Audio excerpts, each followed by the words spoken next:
Hello you lovely people and welcome. Today I'm going to be taking a look at Azurpoly's North American OV-10 Bronco. So as you can see I've got it in my hangar. Let's have a look at the liveries. So we've got the Montelimar Museum example, which is what this whole module is based around, and they got to look around and things like that, so they've made a texture for that. We've got Luftwaffe 9918, as looks very familiar if you've seen the one that's on the air show circuit. Then we've got the California Fire Service, which is the leading plane. This flies in front of the main water bombers to make sure they get on target. And then we've got the Marine Corps, United States Navy, Colombian Air Force or Thai Air Force, and then two USAF examples. Now you'll notice that you have the OV-10A, OV-10B, and the Royal Thai variant is OV-10C. Now, from as far as I can tell, the cockpit is exactly the same for all three variants, just external differences. The Bravo variant having no sponsons where the cannons or guns are situated, and the Charlie variant has the sponsons back on. So as far as I can tell, that's the only real first glance difference. So going to use the United States Air Force variant. I'll go with the shark mouth. Okay, and this is a third-party freeware on flightsim.to of RF Upper Hayford. So unfortunately, Xbox users won't be able to use this livery airfield. But it's nice to have this in sim as well, so it gives a little bit of a change flying around. And we're just going to park on the apron down here, and let's get in the aircraft.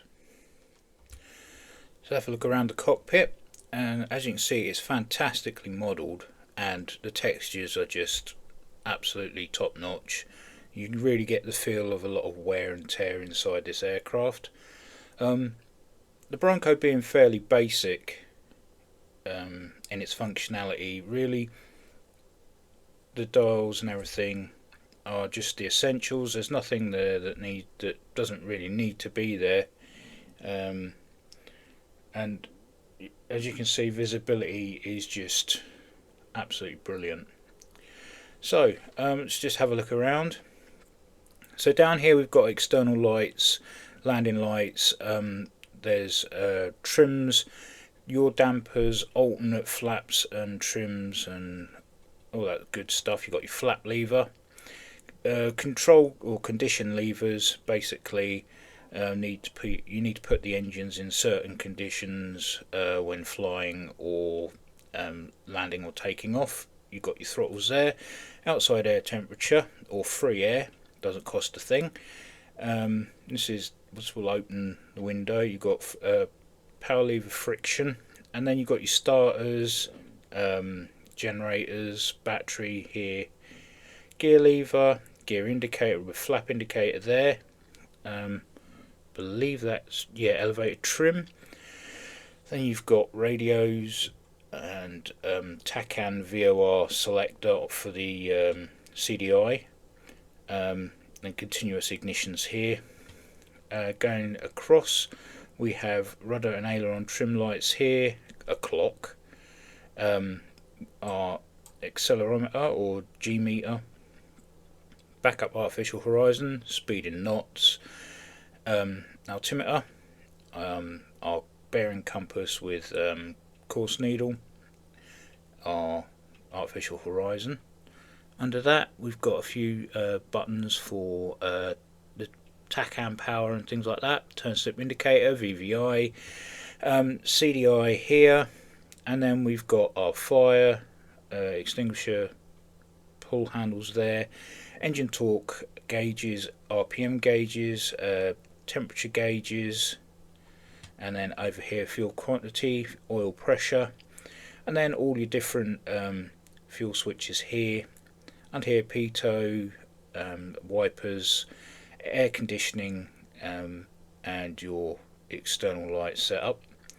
This is battery 1 and 2 switches there. You've got your IFF. Here you have your compass controls, nav and com radios. Here we've got marker audio selections, internal lighting, and then we have a few extra bits and pieces down the side here. So bleed, air, and what we got here. So ammeter, generator selection, right? Okay. And then we've got cargo lights for the back, circuit breakers, and some other bits and pieces there. Textures for the seat are lovely. Really get that horrible. There's that horrible material that I don't like. On the control yoke, we have nose wheel steering, and you can fire the guns if you have them installed. On the PC variant, you need to download the weapons management system separately from the website, but once that's installed you can activate all this. This button is actually linked to emergency war power, so if you have that assigned to a button, you'll be able to fire the guns from your HOTAS. Behind here we've got parking brake and our TACAN. Okay, so we've got an annoying little springy Azurpoly, I don't know what to call that really, but you can get rid of that in the EFB. We've got a gun sight. You can put a Polaroid filter on, so if it's sunny you can sort that out so that you'll be able to see through it a bit better. Your whiskey compass up here controls for the smoke, warning horn. You've got your film selectors here in gun sight dimming. Now onto the tablet itself. So we have the aircraft configuration. So we have cold and dark, started or ready for takeoff. You can have wheel chocks, covers, smoke, land. You can change your landing lights to more modern variant, so you've got them on each wing, or you can have the classic in the nose. You can change the dome at the back from opaque to glass, so you can have an observer at the back there, and also you can have your GPU, which is situated there. If you disconnect that, disappears. Okay, and you can see we have the engine covers in.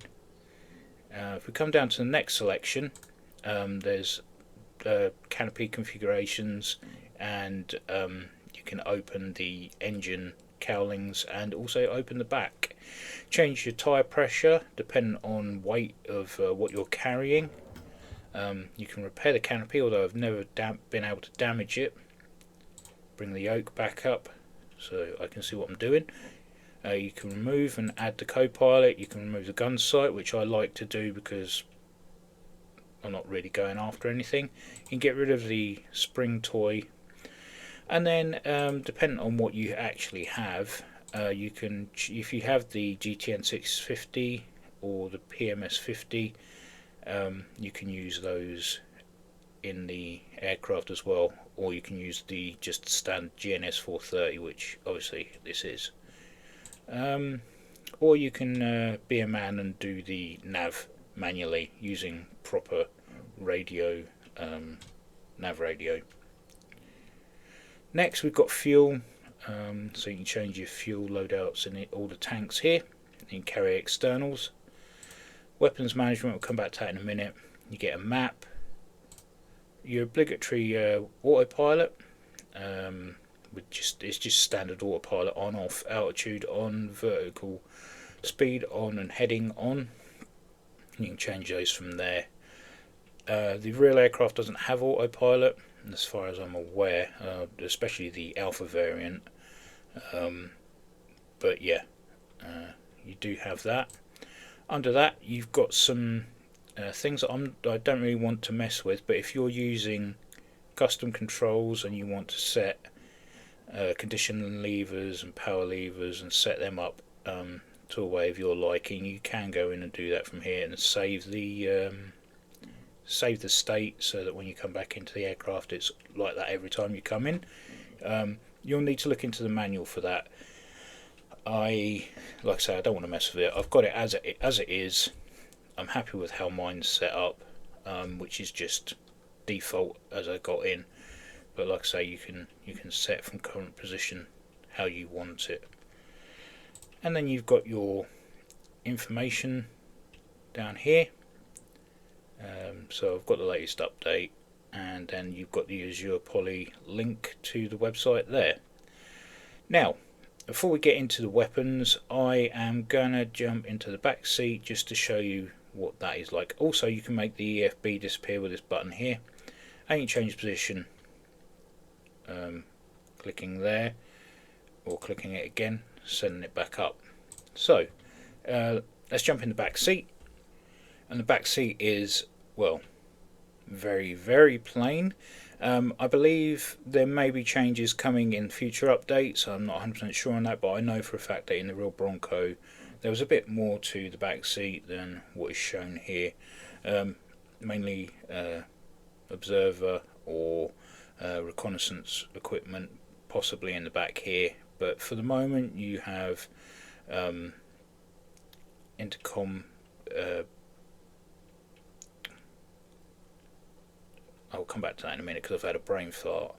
But you've got your transmit on off here, and your comms, circuit breakers, that's what I was forgetting. So yeah, you've got circuit breakers in the back here. And if we have a look down past the back seat, you can see the cargo / troop carrying part of the aircraft. So yeah, let's jump back in the front. Right, so let's stick this back up here. Right, so put co-pilot back on. I've removed him because if you jump in the back seat, he gets in your way. I'm not going to show the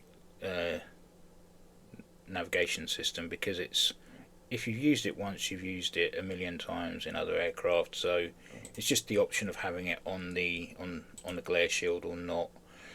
So stick gun sight on just for this at the moment, and then we'll have a look at the weapons management.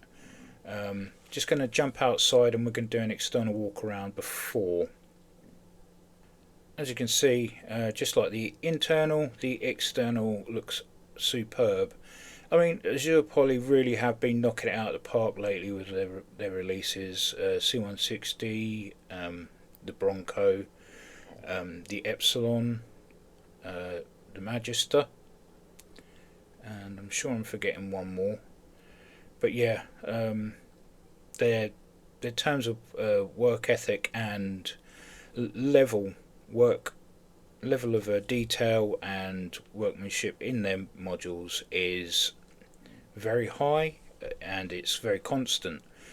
So you can pretty much guarantee you're going to get a high quality product every time they release. But yeah, just like everything else, it'll have its issues on first release. What module doesn't? But at the same time, superb work. Azurpoly really do some fantastic aircraft. So let's get back inside. Now I'm just going to make a few changes. I'm going to open some bits and pieces because when we jump outside with the weapons, I want to show those bits as well. So weapons management, like I say, you need to download this separately. It doesn't come with it, so therefore the module can ship to the marketplace without any issues, without breaking any of their ESRB rating,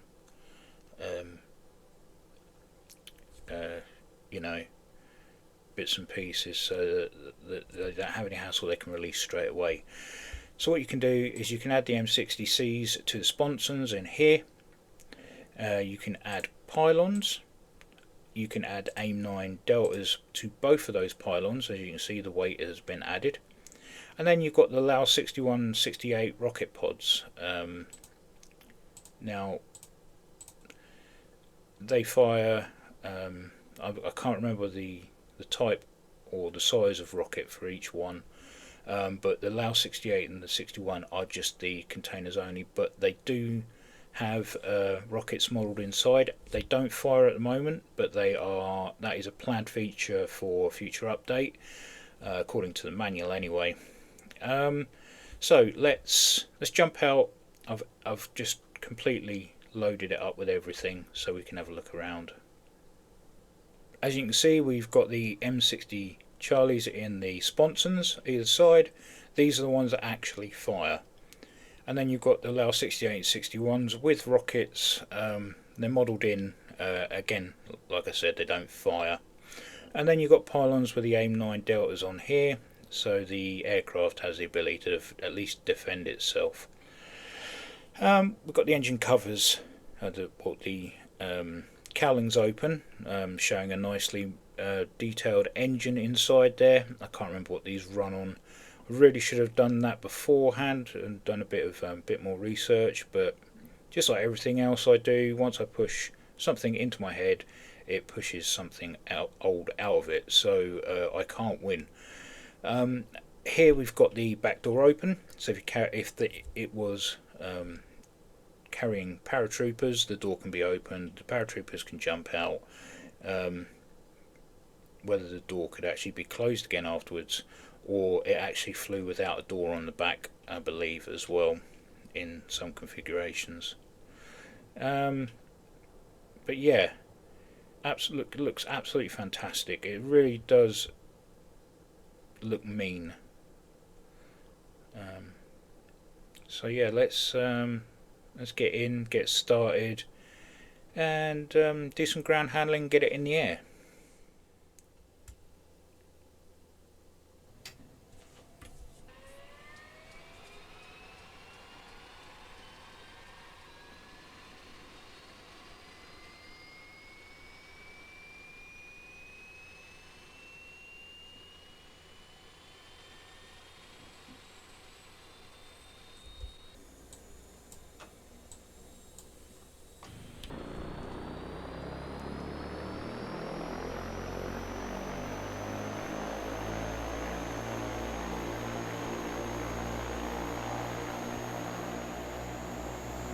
So I had a quick look at the manual while the aircraft was starting up, and it's the Garrett T76, which the aircraft is powered by two of. So let's have a listen to the sounds.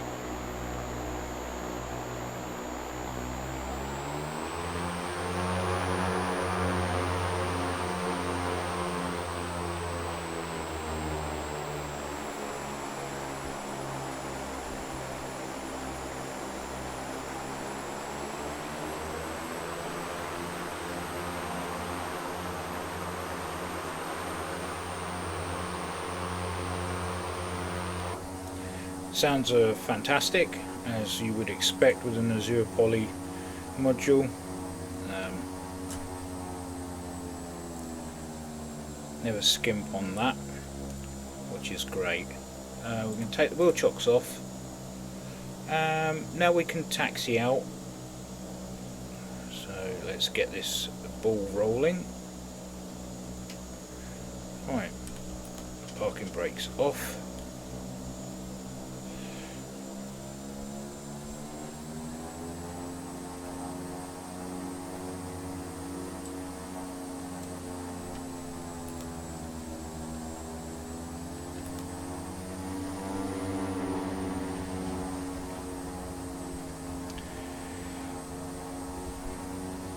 So obviously, this being a prop plane, getting used to having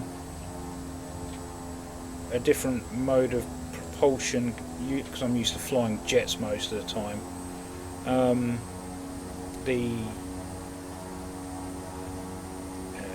The reaction from the prop is almost immediate. So it's a delicate balancing act if you're not used to it. getting it so that it doesn't basically start its takeoff roll. Now, ground handling is very well balanced, not too sensitive, and it's not heavy. It may change with the tyre pressure. I've not really tried that, but that could be the case. But yeah, like I say, ground handling isn't bad. As you can see, I'm going a bit too quick. Brakes are very responsive. Failing that, I've got reverse thrust as well, which is very strange for such a small aircraft like this, because the times I've flown this, I've not really needed reverse thrust at all. Mind you, I'm not landing in unprepared airstrips or very short airstrips, so that would be the reason why.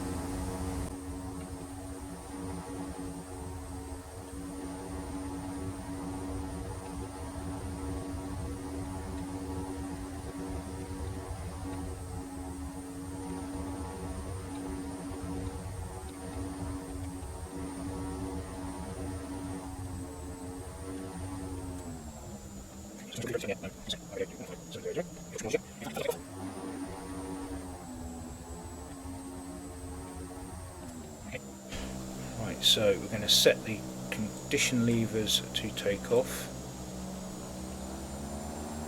Gives us a bit more RPM. Not that we really need it for this runway, but we'll use it anyway. Okay, so let's get these Garretts working. Brakes off.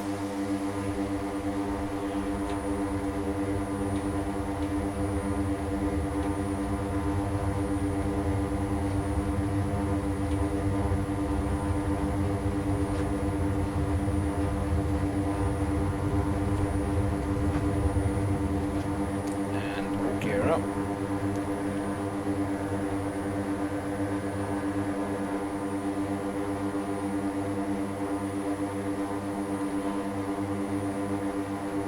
Granted, that may have been a bit aggressive. Flaps up, trimming out.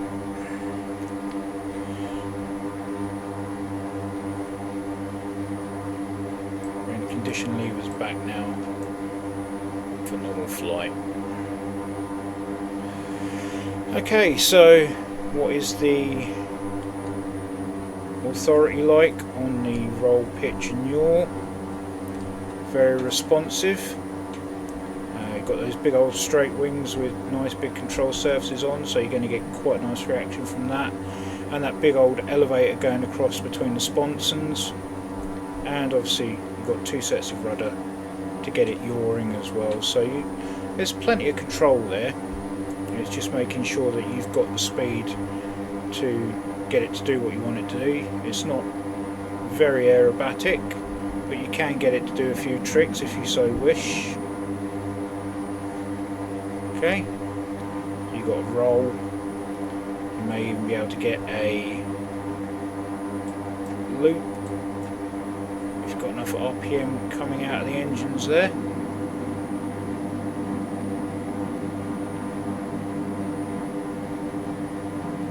Okay, so that was successful. Back to Upper Hayford over in this direction. Throttle back and condition levers back into normal.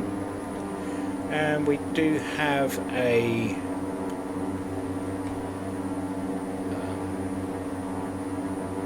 response from my input for the Trent VOR,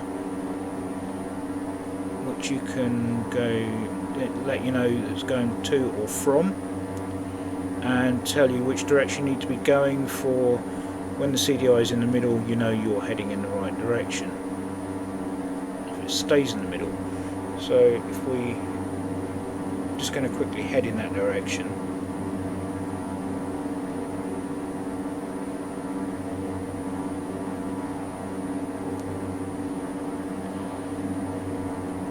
Actually, I've set that up wrong. It should be the other way round.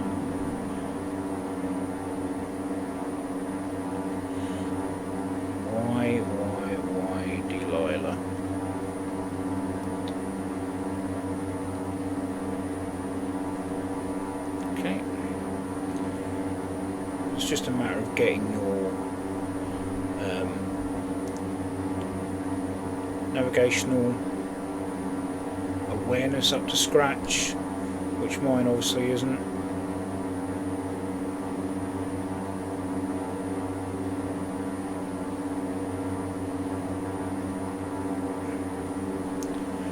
There we go.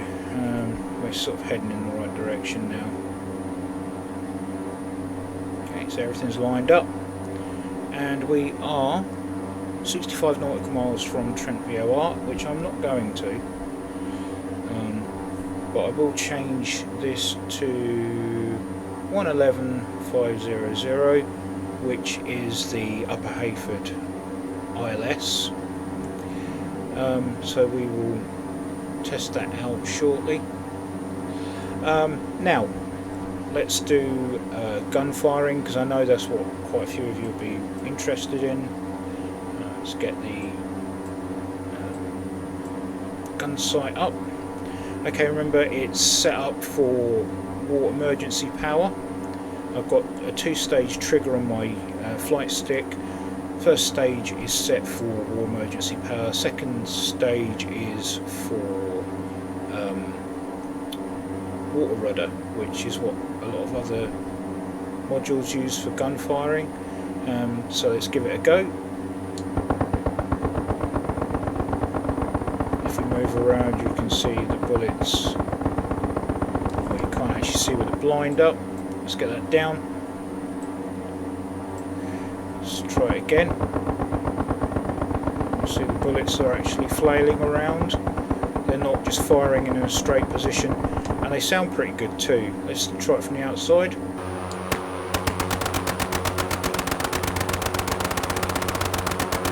Not only does it look good, it sounds good. Okay, let's jump back in. Okay, so it's gun firing. Like I say, we may get firing rockets at a later date, and this is where the Polaroid filter comes in handy. Right, we've got smoke as well, so you can set that to a link to a button if you want to set that up too. We go outside. You see we've got smoke coming out of one engine, so if you want to do a display, you can do with smoke coming out of the engine.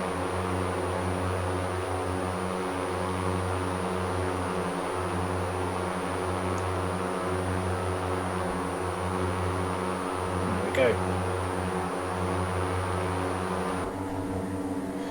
Turn that off. What else is there to show? We do have some internal lighting. We can set that up so there are some dark night flying. So if we change the time to night time, close that.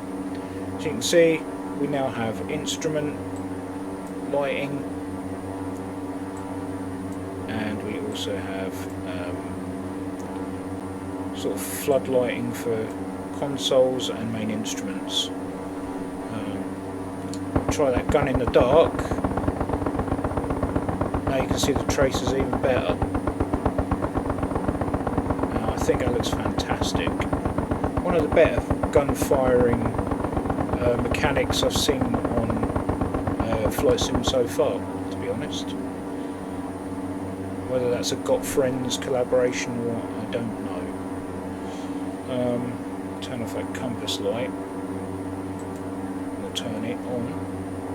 Got whiskey compass light. Change it to high intensity if you want to blind yourself. Let's change the time back into day and get this thing on the deck. Right, okay, so we have Upper Hayford there. What end am I coming in from?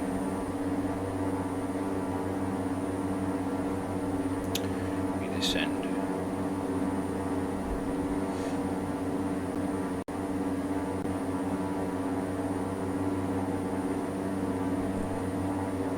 What the hell is that building down there?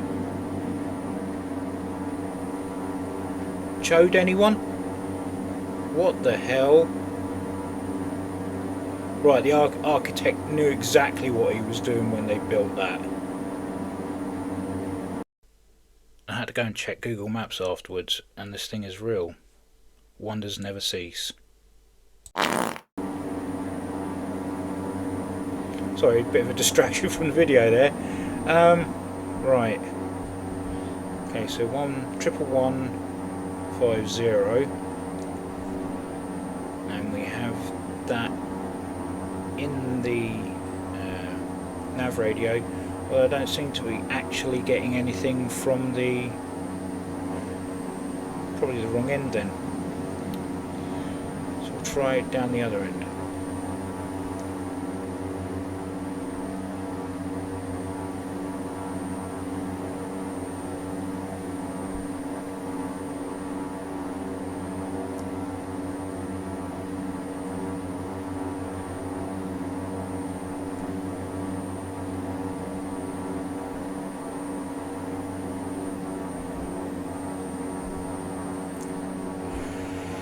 Okay, so we get the condition levers to take off landing, and we need to get the gear down. First stage of flap.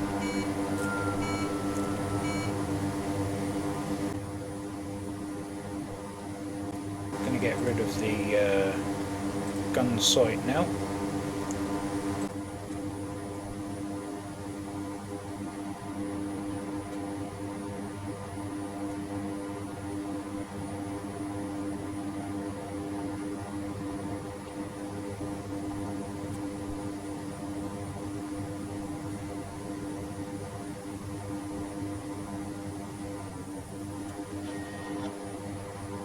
See if I can stop before this taxiway. I doubt it, I've probably left it way too long now.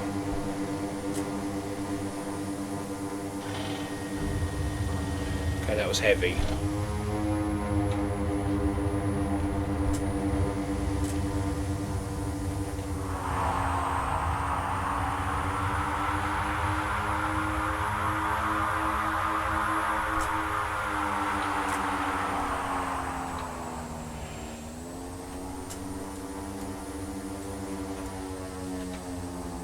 Right, okay, so we did get there in time.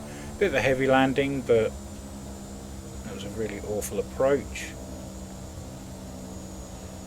But we're back down. I mean, this thing is fantastic, it really is. Azurpoly never failed to disappoint.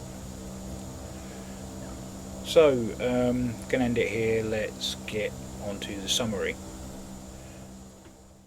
So I'm going to break it down for around about £25, well, depending on where you get it from. I got one from the marketplace. You get, and this is a list that they have put out, highly optimized 3D model interior and exterior, interior model based on 3D scans, fully modeled fuselage and cabin, ultra high resolution textures based on photo scan, distinct exterior models for OV-10 Alpha and Bravo variants, sponsons and glass dome, 12 liveries including most famous ones, California Fire, United States Air Force, US Marines, Luftwaffe, etc. Custom sound package based on the real Bronco, so real Garrett T-76s.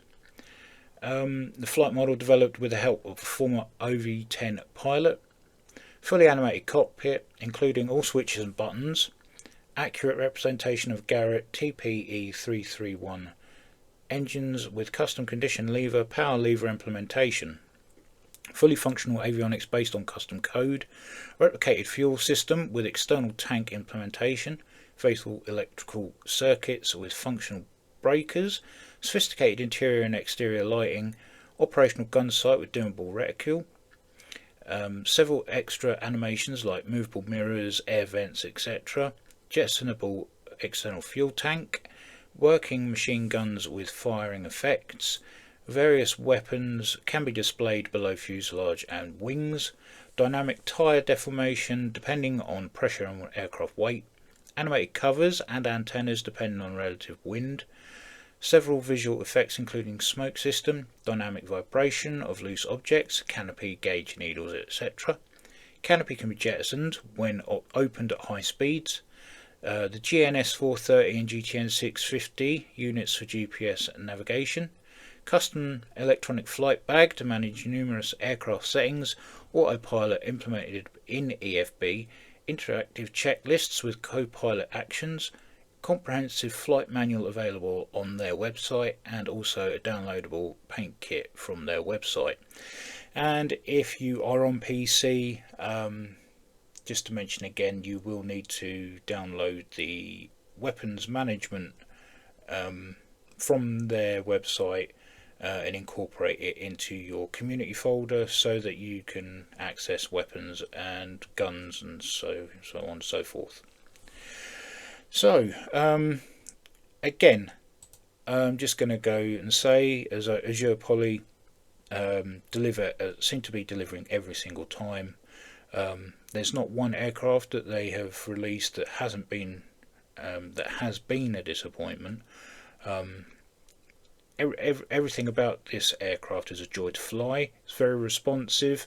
Engines work really well when you know what you're doing, unlike me, which you've just previously seen. You can really do a lot with the aircraft. A lot of fun, and yeah, lots of great fun little features, and for the money, I mean, around £25, you're getting a lot. In fact, you're getting a hell of a lot for your money, actually. It's quite an in-depth aircraft. Because the systems are so simple, they're going to be easy to implement. Just simple gauges, no electronic guff. It's all working gauge needles, working control surfaces, no fly-by-wire. It's all great. It's how a plane really should be. A pilot's manageable aeroplane. So if you haven't got it, I highly recommend this one. In fact, so far this year, I would say this is the one that I would recommend the most, just purely because of everything on it that works and the pure detail that's been put into it, and the functions that may come down the line with the extra firing rockets, things like that. And obviously the back seat, there may be changes to the controls systems and things like that. Yeah, so yeah, big thumbs up, well done again, Azurpoly. You've delivered for the fourth or fifth time now. Keep doing what you're doing. Fantastic. So if this has piqued your interest, which I hope it has, then I've done my job. And if you got this far without getting bored, again, I've done my job. So with that, I'm going to end it. Thank you very much for watching, and as always, take care, and I will catch you in the next one.